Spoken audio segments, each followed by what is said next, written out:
Assalamualaikum warahmatullahi wabarakatuh. Perkenalkan, nama saya Afla Falahani dari kelas AKP 6B, mahasiswa Politeknik Negeri Medan, jurusan Akuntansi, program studi Akuntansi Keuangan Publik.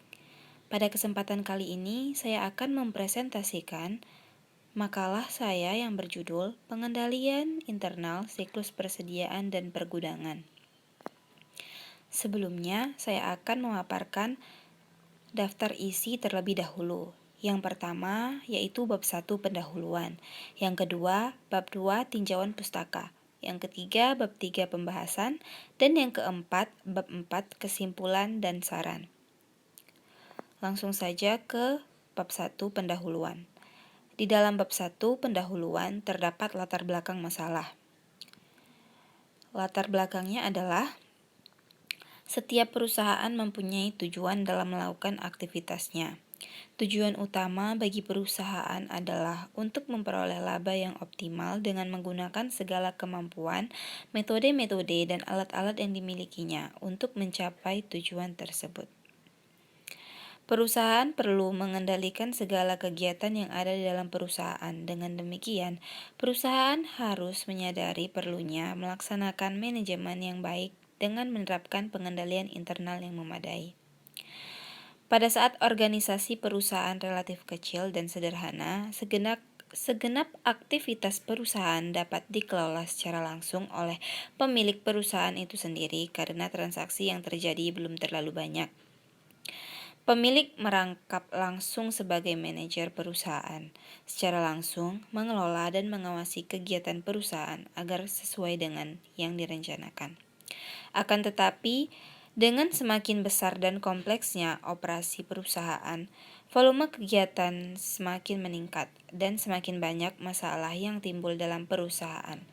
Pemilik perusahaan tidak mungkin lagi mengawasi operasi perusahaan sendiri secara langsung tanpa alat bantu, baik dalam bentuk personal maupun sistem. Oleh karena itu, perusahaan perlu menetapkan suatu sistem pengendalian yang dapat membantu dalam mengawasi jalannya operasi perusahaan secara efektif dan efisien. Sistem pengendalian ini adalah pengendalian internal. Dengan adanya pengendalian internal yang baik dan teratur dalam mengelola persediaan barang, maka pimpinan perusahaan akan memperoleh laporan-laporan yang bermanfaat untuk meningkatkan efektivitas perusahaan, juga membantu dalam mengambil kebijakan keputusan maupun pertanggungjawaban dan memimpin perusahaan. Pengendalian internal dalam persediaan barang diharapkan dapat menciptakan aktivitas pengendalian terhadap perusahaan yang efektif dalam menentukan jumlah persediaan optimal yang dimiliki perusahaan, mencegah berbagai tindakan pelanggaran dan penyelewengan yang dapat merugikan perusahaan. Pelanggaran terhadap kebijakan yang ditetapkan atas persediaan serta memberikan pengamanan fisik terhadap persediaan dan pencurian dan kerusakan. Tujuan pengendalian internal dapat tercapai jika unsur-unsur pengendalian internal itu benar-benar dipenuhi, dan agar pengendalian itu berjalan secara efektif dan efisien, diperlukan suatu bagian tertentu yang mengawasi dan mengevaluasi efektivitas dan efisiensi pengendalian internal. Bagian ini adalah internal audit. Pengaruh internal audit akan menjadi suatu hal yang menduduki posisi yang sangat penting karena dapat menunjang efektivitas pengendalian persediaan. Persediaan adalah barang yang tersedia untuk dijual maupun digunakan pada waktu tertentu, juga sebagai sumber pendapatan. Terhentinya kegiatan perusahaan atas kelangkaan persediaan dapat mengakibatkan perusahaan mengalami perlambatan dalam memenuhi kebutuhan konsumen. Namun, menumpuknya persediaan juga bukan hal yang baik karena penumpukan persediaan dapat menimbulkan kerusakan atau bahkan penyimpanan. Oleh karena itu, pengendalian terhadap persediaan sangat penting untuk meminimalkan terjadinya penyimpangan serta kesalahan lainnya yang dapat menimbulkan kerugian bagi perusahaan. Sistem pengendalian internal merupakan suatu proses dalam menjamin bahwa kegiatan yang dilakukan suatu perusahaan berjalan dengan efektif dan efisien, serta tidak ada prosedur yang menyalahi aturan yang telah ditetapkan sehingga merugikan perusahaan dan menyebabkan tujuan jangka panjang perusahaan tidak dapat tercapai. Kabupaten Jember merupakan kawasan yang dijadikan sebagai sentra beras di Jawa Timur. karena produksi padi di Jember pada tahun 2013 mencapai 930.027 ton dan tahun 2014 mencapai 1.023.567 ton atau Badan Pusat Statistik 2014. Sedangkan jumlah penduduk Kabupaten Jember 2013 ada sebanyak 2.381.400 jiwa dan pada tahun 2014 mencapai 2.394.608 jiwa. Badan Pusat Statistik 2017. PB Sukoreno merupakan salah satu perusahaan penghasil beras terbaik di daerah Jember bagian utara yang kualitasnya sangat baik. Perusahaan yang berdiri sejak tahun 1986 ini menghasilkan kualitas beras yang baik dan permintaan pasar akan produk beras pada perusahaan ini semakin meningkat. Selanjutnya masuk ke bab 2 yaitu tinjauan pustaka. Yang pertama yaitu akuntansi. Akuntansi ialah bahasa bisnis yang dapat memberikan informasi tentang kondisi bisnis dan hasil usahanya pada suatu waktu atau periode tertentu. Sistem akuntansi adalah metode dan penentuan yang ditetapkan untuk mengindikasi, mencatat, dan melaporkan transaksi-transaksi dalam organisasi untuk menjaga pertanggungjawaban neraca dan kewajiban. Yang kedua yaitu akuntansi keuangan. Akuntansi keuangan adalah proses mengolah laporan keuangan suatu perusahaan yang nantinya akan digunakan oleh pengguna laporan keuangan seperti investor, kreditor, dan pihak internal lainnya. Yang ketiga yaitu laporan keuangan. Laporan keuangan adalah laporan yang menunjukkan kondisi keuangan perusahaan pada saat ini atau dalam suatu periode tertentu. Yang keempat yaitu audit.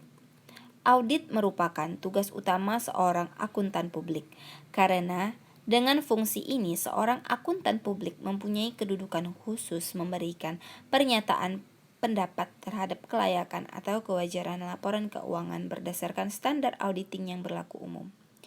Auditing adalah pemeriksaan secara objektif atas laporan keuangan suatu perusahaan atau organisasi lain dengan tujuan untuk menentukan apakah laporan keuangan tersebut menyajikan secara wajar dalam semua hal yang material, posisi keuangan, dan hasil usaha perusahaan atau organisasi tersebut. Yang kelima yaitu internal audit.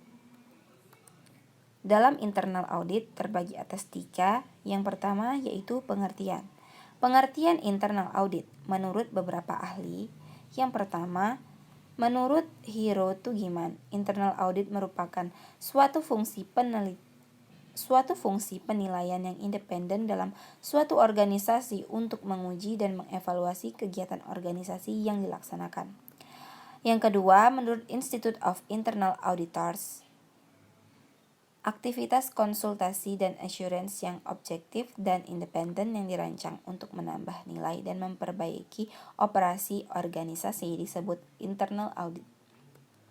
Yang ketiga, menurut Sukrisno Agus, internal audit adalah pemeriksaan yang dilakukan oleh bagian internal audit perusahaan terhadap laporan keuangan dan catatan akuntansi perusahaan maupun ketaatan terhadap kebijakan manajemen puncak yang telah ditentukan dan ketaatan terhadap peraturan pemerintah dan ketentuan-ketentuan dari ikatan profesi yang berlaku. Selanjutnya yaitu tujuan internal audit. Terdapat 6 tujuan internal audit dari salah satu ahli. Yang pertama yaitu untuk menentukan apakah informasi keuangan dan operasi telah akurat dan dapat diandalkan. Yang kedua, untuk menentukan apakah resiko yang dihadapi perusahaan telah diidentifikasi dan diminimalisasi. Yang ketiga, untuk menentukan apakah peraturan eksternal serta kebijakan dan prosedur internal yang bisa diterima telah diikuti. Yang keempat, untuk menentukan apakah kriteria operasi yang memuaskan telah dipenuhi. Yang kelima, untuk menentukan apakah sumber daya yang telah digunakan secara efisien dan ekonomis. Yang keenam, untuk menentukan apakah tujuan organisasi telah dicapai secara efektif. Selanjutnya yaitu ruang lingkup internal audit. Ruang lingkup internal audit adalah mengenai keefektifan sistem pengendalian internal serta pengevaluasian terhadap kelengkapan dan keefektifan sistem pengendalian internal yang dimiliki organisasi serta kualitas pelaksanaan tanggung jawab yang diberikan. Selanjutnya masuk ke bab 3, yaitu pembahasan. Yang pertama, pengendalian internal. Dalam pengendalian internal terbagi atas 3. Yang pertama, pengertian pengendalian internal. Pengendalian internal meliputi dorongan yang diberikan kepada seseorang atau karyawan bagian tertentu dari organisasi atau organisasi secara keseluruhan agar berjalan sesuai dengan tujuan. Sistem pengendalian internal meliputi struktur organisasi, metode, dan ukuran-ukuran yang dikoordinasikan untuk menjaga kekayaan organisasi, mengecek ketelitian dan keandalan data akuntansi, mendorong efisiensi, dan mendorong dipatuhinya kebijakan manajemen. Yang kedua yaitu tujuan pengendalian internal. Terdapat 5 tujuan utama pengendalian internal untuk meyakinkan. Yang pertama, keandalan dan integritas informasi. Yang kedua, ketaatan dengan kebijakan, rencana, prosedur, hukum, dan peraturan. Yang ketiga, mengamankan aktiva. Yang keempat, pemakaian sumber daya yang ekonomis dan efisien. Yang kelima, pencapaian tujuan dan sasaran operasi atau program yang ditetapkan. Yang ketiga yaitu komponen pengendalian internal. Terdapat 5 komponen. Yang pertama, lingkungan pengendalian. Lingkungan pengendalian adalah pembentukan suasana organisasi serta memberi kesadaran tentang perlunya pengendalian bagi suatu organisasi. Yang kedua, penilaian resiko. Merupakan kegiatan yang dilakukan oleh manajemen dalam mengidentifikasikan dan menganalisis resiko yang menghambat perusahaan dalam mencapai tujuannya. Yang ketiga, pengendalian aktivitas, yaitu kebijakan dan prosedur yang memiliki manajemen untuk memberikan jaminan yang meyakinkan bahwa manajemen telah dijalankan sebagaimana harusnya. Yang keempat, informasi dan komunikasi. Yang kelima, monitoring. Merupakan proses penilaian terhadap kualitas kinerja sistem pengendalian internal. Yang kedua yaitu siklus persediaan dan pergudangan. Siklus ini siklus yang erat hubungannya dengan siklus transaksi lainnya. Bahan baku dan buruh langsung masuk dalam siklus persediaan dan pergudangan, masing-masing dari siklus pembayaran dan perolehan. Siklus persediaan dan pergudangan diakhiri dengan penjualan barang dalam siklus penjualan dan penerimaan kas. Selanjutnya yaitu persediaan. Persediaan merupakan salah satu unsur penting dalam perusahaan untuk mencegah terhambatnya proses produksi akibat kesalahan perencanaan, perubahan penawaran dan permintaan atau akibat dari keterlambatan datangnya pesanan. Istilah persediaan mengandung arti yang berbeda tergantung dari kegiatan usaha dari perusahaan tersebut. Dalam persediaan terbagi atas 3. Yang pertama yaitu jenis-jenis persediaan. Jenis-jenis persediaan yang pertama, persediaan bahan baku. Merupakan barang yang diperoleh untuk digunakan dalam proses produksi. Beberapa bahan baku diperoleh dari sumber-sumber alam. Akan tetapi lebih sering bahan baku diperoleh dari perusahaan lain yang merupakan bahan baku perusahaan lain, yaitu produk akhir pemasok bahan baku. Istilah bahan penolong atau pembantu digunakan untuk menyebut bahan tambahan, yaitu bahan baku yang diperlukan dalam proses produksi tetapi tidak secara langsung dimasukkan ke dalam produk. Yang kedua, barang dalam proses. Merupakan persediaan yang sudah diolah untuk proses menjadi barang jadi. Yang ketiga, barang jadi merupakan produk atau barang yang telah selesai diproduksi dan menjadi persediaan perusahaan untuk dijual. Yang kedua yaitu metode penilaian. Terdapat 2 metode penilaian. Yang pertama, berdasarkan biaya. Metode penilaian persediaan berdasarkan biaya ini dikenal dengan metode harga pokok. Metode ini mengalokasikan total biaya persediaan yang tersisa dan yang dijual. Terdiri dari 4 metode yang paling umum. Yang pertama, identifikasi spesifik. Yang kedua, nilai rata-rata atau average. Yang ketiga, FIFO. Dan yang keempat, LIFO. Selanjutnya, metode penilaian berdasarkan non-biaya. Metode ini diperlukan karena dalam beberapa kasus prosedur alokasi biaya ini menghasilkan biaya persediaan yang melebihi biaya pasar yang sekarang. Metode ini terdiri dari 2 metode, yaitu yang pertama metode biaya terendah atau harga pasar. Metode ini diterima umum untuk menilai persediaan di mana aktiva dicatat pada nilai terendah antara biaya atau nilai pasar. Yang kedua, metode laba kotor, yaitu sebuah teknik estimasi yang didasarkan pada hubungan antara laba kotor dan penjualan. Yang ketiga, faktor-faktor yang mempengaruhi persediaan. Faktor-faktor yang mempengaruhi besar kecilnya persediaan bahan baku yang dimiliki perusahaan adalah anggaran produksi, harga beli bahan baku, biaya penyimpanan bahan baku di gudang, ketepatan pembuatan standar pemakaian bahan baku, dan ketepatan pemasok.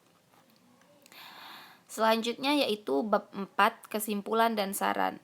Yang pertama, kesimpulan. Persediaan merupakan bagian dari aset perusahaan yang pada umumnya nilainya cukup material dan rawan oleh tindakan pencurian atau penyalahgunaan. Oleh karena itu, biasanya akun persediaan menjadi salah satu perhatian utama auditor dalam pemeriksaan atas laporan keuangan perusahaan.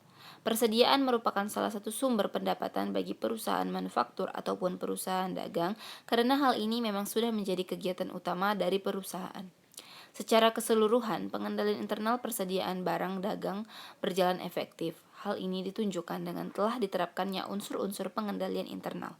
Namun, dari kelima unsur pengendalian internal yang telah dijabarkan pada hasil penulisan dan pembahasan, menunjukkan bahwa masih ada beberapa yang kurang dalam lingkungan pengendalian, khususnya pada struktur organisasi tidak memiliki bagian akuntansi, di mana bagian ini adalah bagian yang penting dalam suatu perusahaan. Yang kedua, saran. Berdasarkan kesimpulan di atas, penulis memberikan saran. Yang pertama, karena persediaan memiliki nilai yang sangat material dan rawan, hendaknya dilakukan pengendalian yang intensif. Selain untuk meminimalisir kerentanan terhadap pencurian, persediaan juga rentan terhadap usang. Dengan adanya pengendalian yang baik, kerentanan tersebut tentunya bisa diminimalisir. Yang kedua, pemisahan tugas operasi, pencatatan, dan penyimpanan kas sebaiknya dilakukan dengan memadai, di mana kasir sebagai penyimpanan kas perusahaan dan tidak boleh memiliki akses ke sistem komputer untuk melakukan pencatatan terhadap penjualan barang dagang. Sekian yang dapat saya sampaikan. Apabila ada salah kata, saya mohon maaf. Assalamualaikum warahmatullahi wabarakatuh. Terima kasih.